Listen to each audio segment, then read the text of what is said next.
Dobre, 3, 2, 1, jedem. Ok, sadni si. Valhalla, my ideme!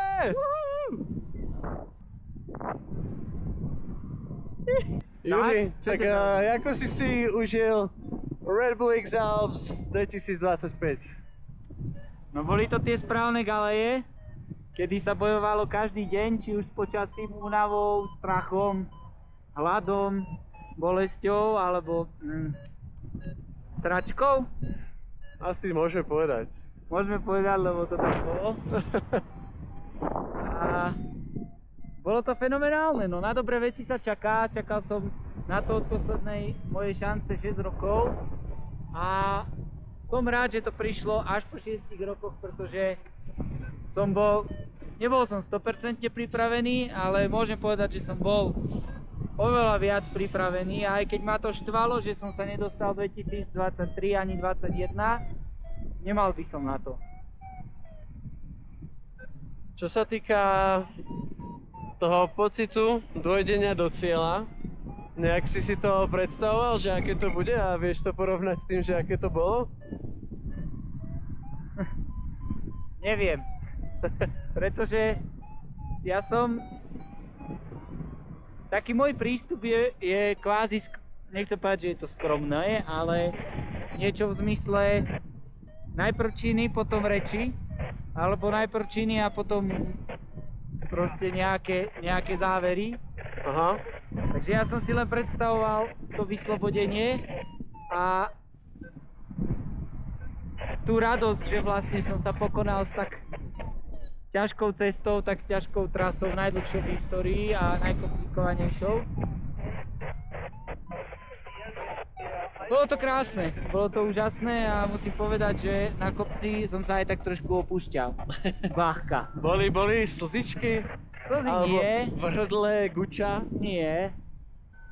Ťažko sa popisuje ten pocit a ja som Ferdimu, riaditeľovi pretekov, povedal, že neexistuje slovo v ľudskom, trpasličom ani enťom jazyku, ktoré by dostatočne vystihlo tú emóciu, a podľa mňa to tak aj je, lebo ja som malý ťuro z Malej Kremnice, z nejakej krajiny, kde si tam, kde sa proste lietajú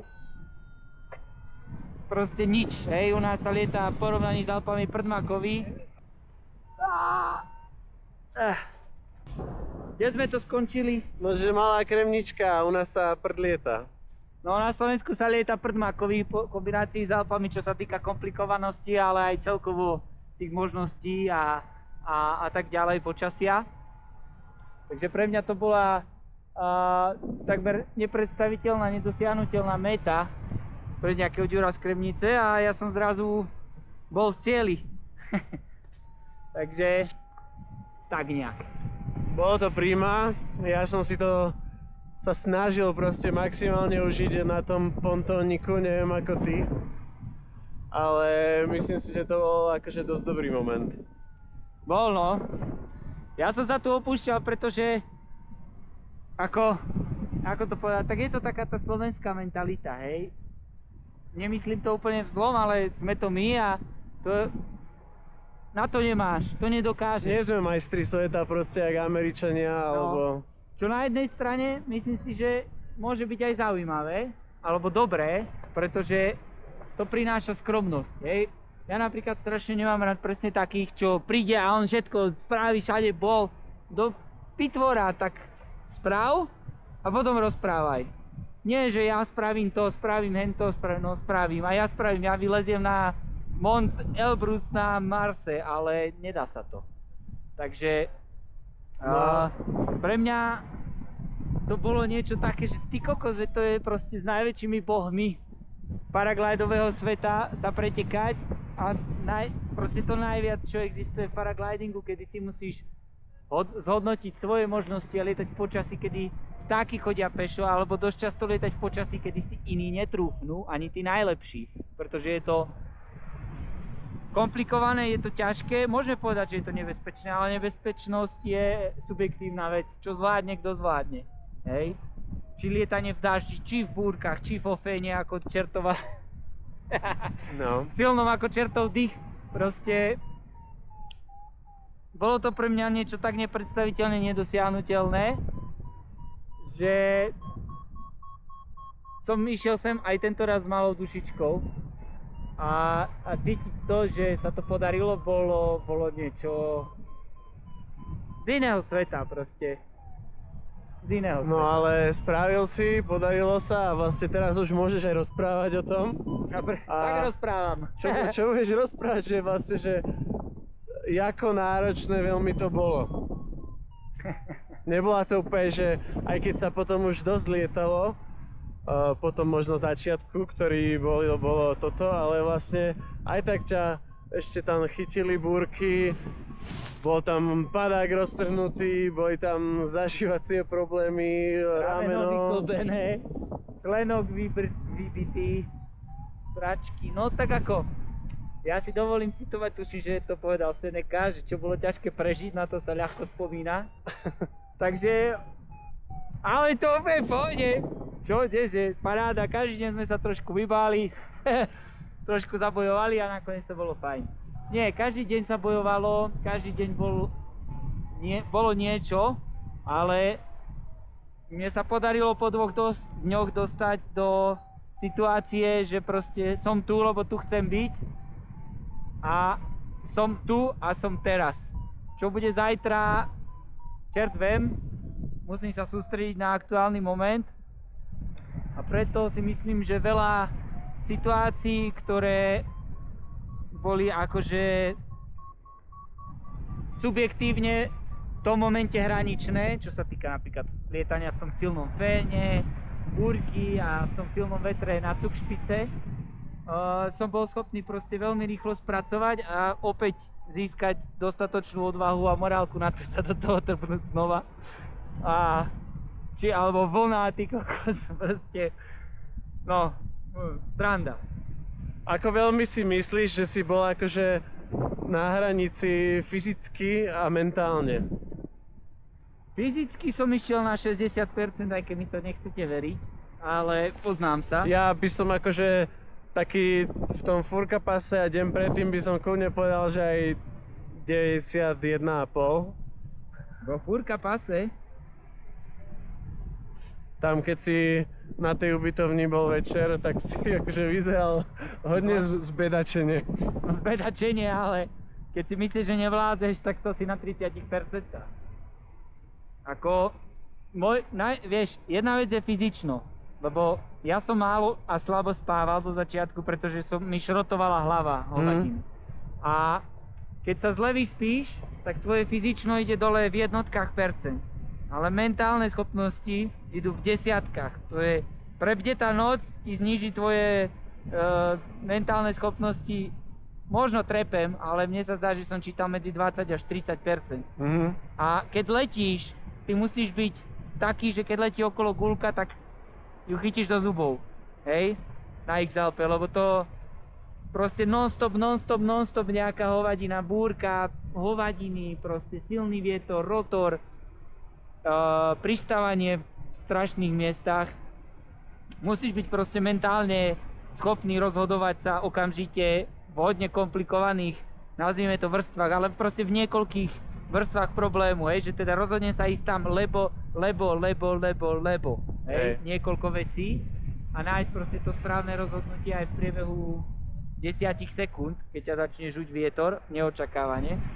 Takže, čo sa týka fyzičná, áno, bolelo a tak ďalej, ale ja si myslím, že v priemere som išiel na takých 60 až 70%, aby som ti uľahodil. A mentálne?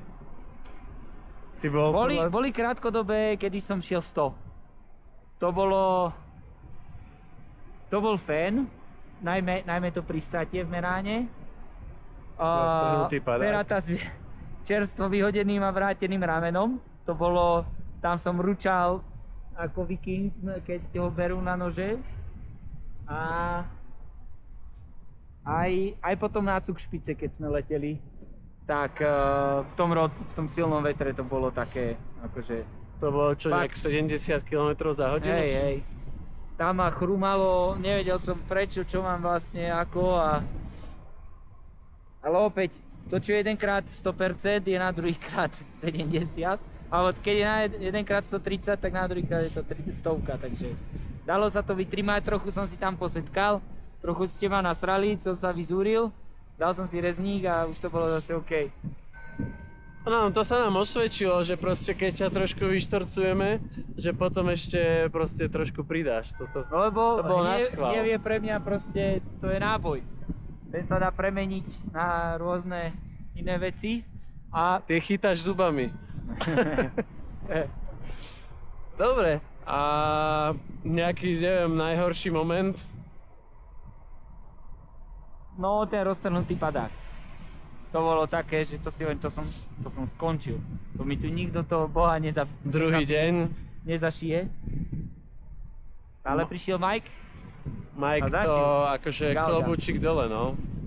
Myslím si, že on je fakt jeden z tých človekov, ktorí tiež majú úplne že taký istý podiel na tom minimálne ako my, supportiaci, že sme došli do cieľa. A najlepší moment?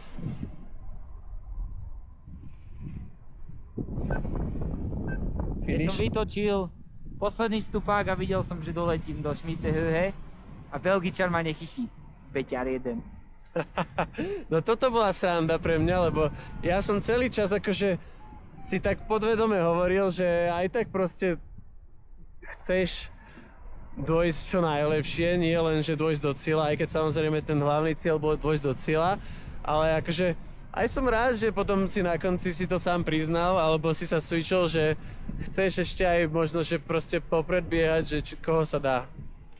No, tak ja mám, nechcem povedať, že už horolezeckú mentalitu v tomto, ale ja si proste šetrím sily, pretože z mojich skúseností, najmä solo výstupy Himalaje a všetky tie biváky dlhé mesačné a tak, je proste to, že ty musíš ísť udržateľne, aby keď príde moment, zlomový moment, že na teba vyskočí medveď, tak ho ubiješ holými rukami, alebo proste dostaneš sračku a si schopný deň nejesť a ísť, stále ísť, letieť proste.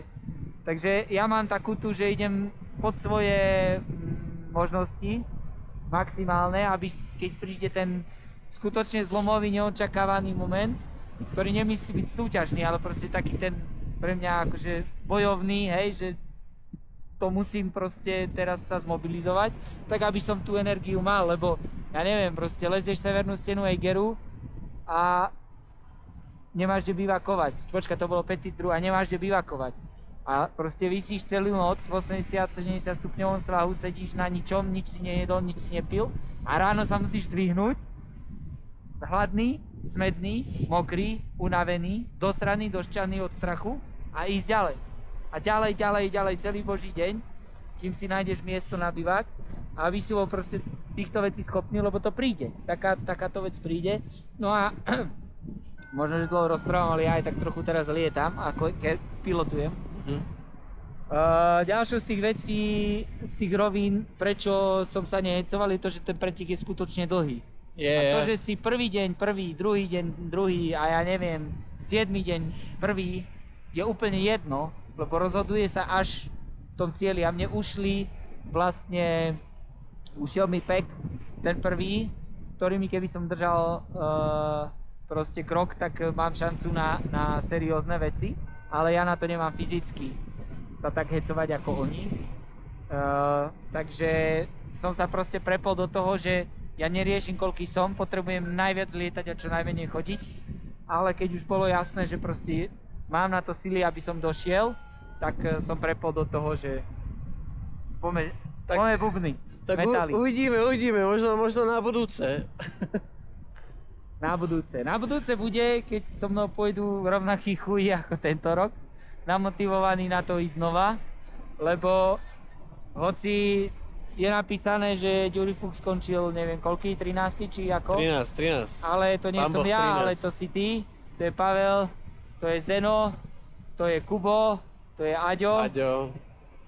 To sú všetci tí, Mike, ktorí priložili ruku k dielu, lebo sám by som to nikdy nedal, a ak áno, tak by som to šiel mesiac. Yes, potvrdzujem, no. Medzičasom vidíš tú búrku napravo? Aha, búrka, no, tak poďme do nej rovno.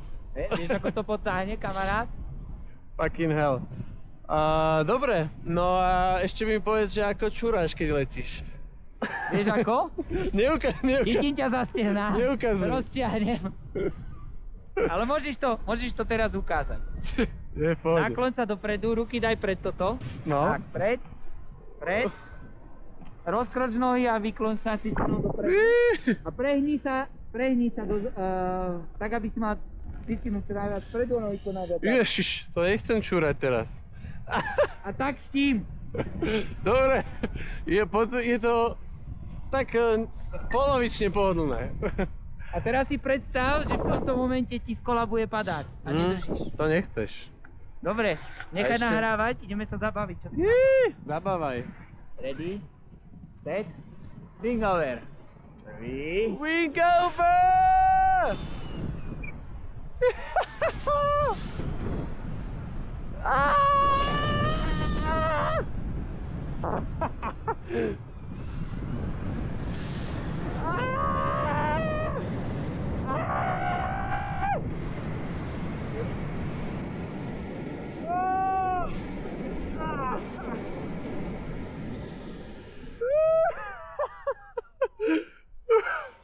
Oh yeah.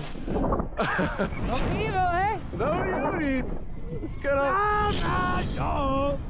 Wing over Irakeru! Skoro odpalilo dekel.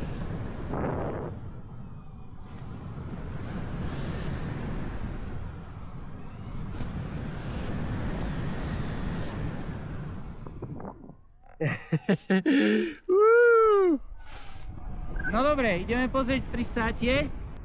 Ešte Red Bull X Alps 2025. Bol ale, že kurňa dobrý zážitok. Ďakujem, A ja ďakujem, Filip. pán Koreň. Ďakujem, pán Benček. Kokos, vyzerám jak Aron Dorogaty s tou šiltovkou. Ja vlastne bajúzik máš tiež, že? My toho Arona preštíme.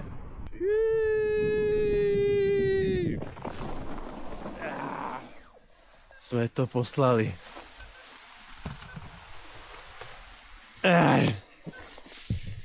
Dankeschön. Šťastlivo došli. Dobro došli.